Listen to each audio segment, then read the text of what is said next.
And oftentimes what that means then is if you are to be bipartisan, it means you basically swallow a law that you know is bad or wrong because you're worried politically that it might hurt you and make you look too liberal, or conversely make you look too conservative if you're worried about a challenge from your right in a Republican primary. I think the President has an enormous role in shaping the agenda so that we are not trying to score cheap political points or force people into votes that don't reflect real consensus, but rather that we do the hard work ahead of time before laws appear before Congress so that compromises have been made and people feel like they've been listened to. And that involves not being dogmatic, not being ideological, and that's something I'm not. I think that the American people are a very pragmatic people. They're a practical people and a common sense people. And they don't walk around with this idea in their head that they're conservative or liberal. They want to solve problems.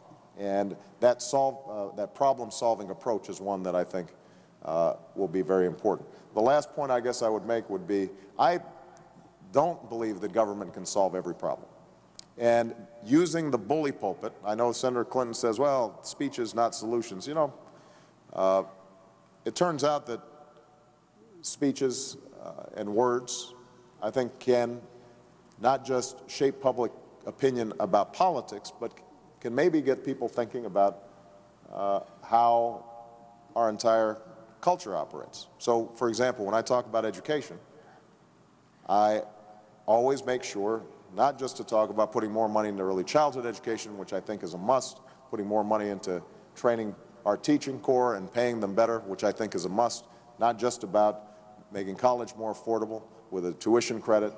I talk about the responsibilities of parents to turn off the television set and put away the video game and meet with the teacher and find out whether the homework's being done, and instilling a thirst for knowledge in our kids.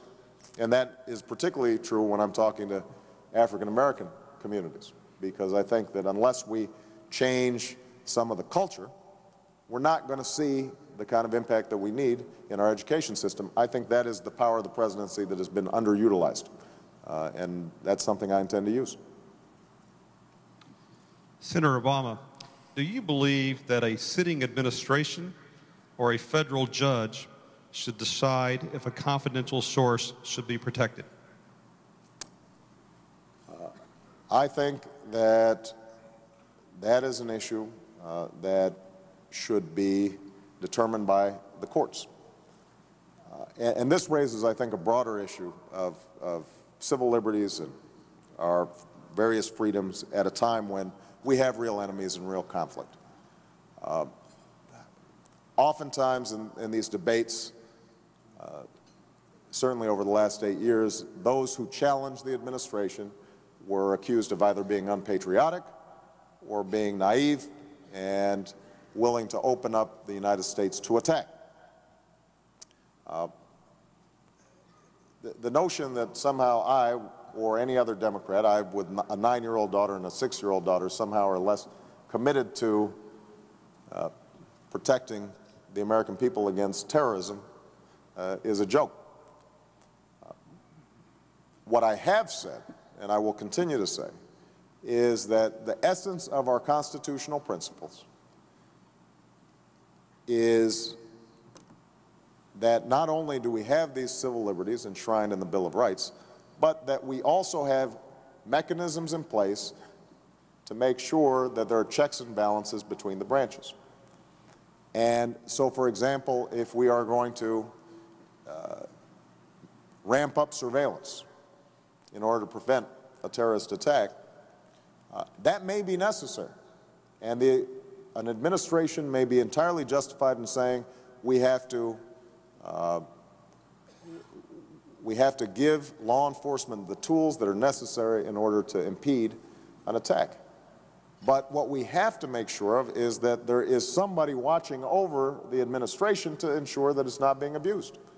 And that simple principle, that there's somebody watching the watcher, that there is not simply somebody in the White House somewhere who is making unilateral decisions about how we strike the balance between our civil liberties and our safety, whether that's on an issue of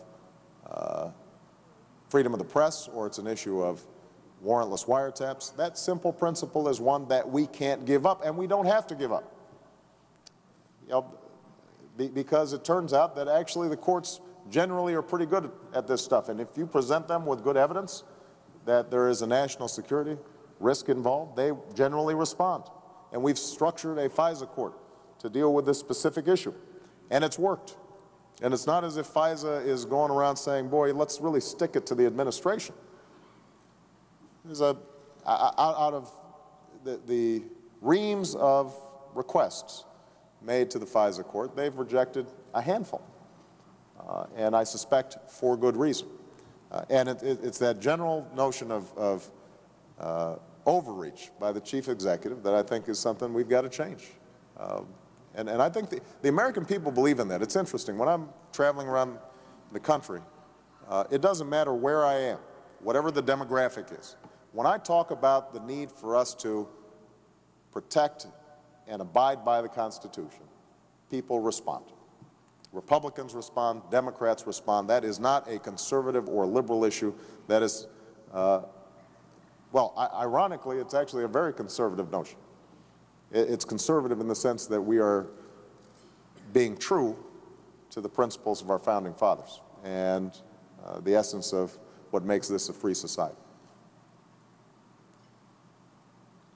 The latest AP Ipsos poll out last week shows John McCain erasing your 10-point lead in February in a head-to-head matchup. Now you are tied. The poll suggests that the extended primary campaign may have damaged your standing against McCain. For that reason, should Senator Clinton step aside?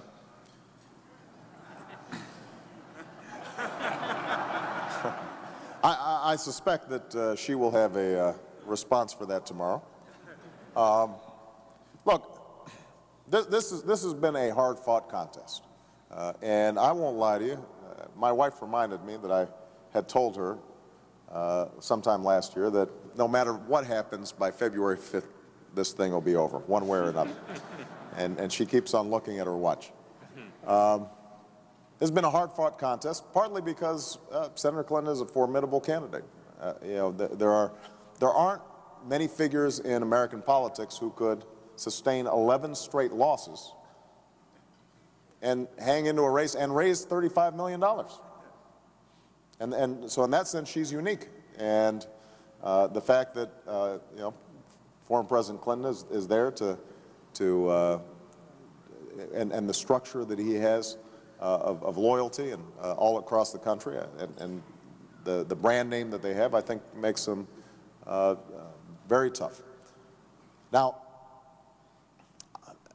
maybe I'm a contrarian here, but I actually do believe that this has been good for the party because each state where we've participated, you've seen record turnout, record registrations, people being engaged and excited about politics like they haven't been before. And I've now campaigned in 47 states, actively. And I think South Dakota is the last state that I have not had a campaign event in. Now, that doesn't mean I expect that I will win all 50 or 48 states in Alaska and Hawaii, all 50 states. But what it does mean is that we're building a structure in those states, that the Democratic Party is building its voter base in those states, that people are being trained as leaders and organizers in those states. And I think that's going to serve us well in November. You know, obviously, the fact that our contest is still going on means that John McCain comes in here and he's feeling pretty good. You know, he's getting a good, you know, I suspect he's getting more sleep than either myself or Senator Clinton are getting.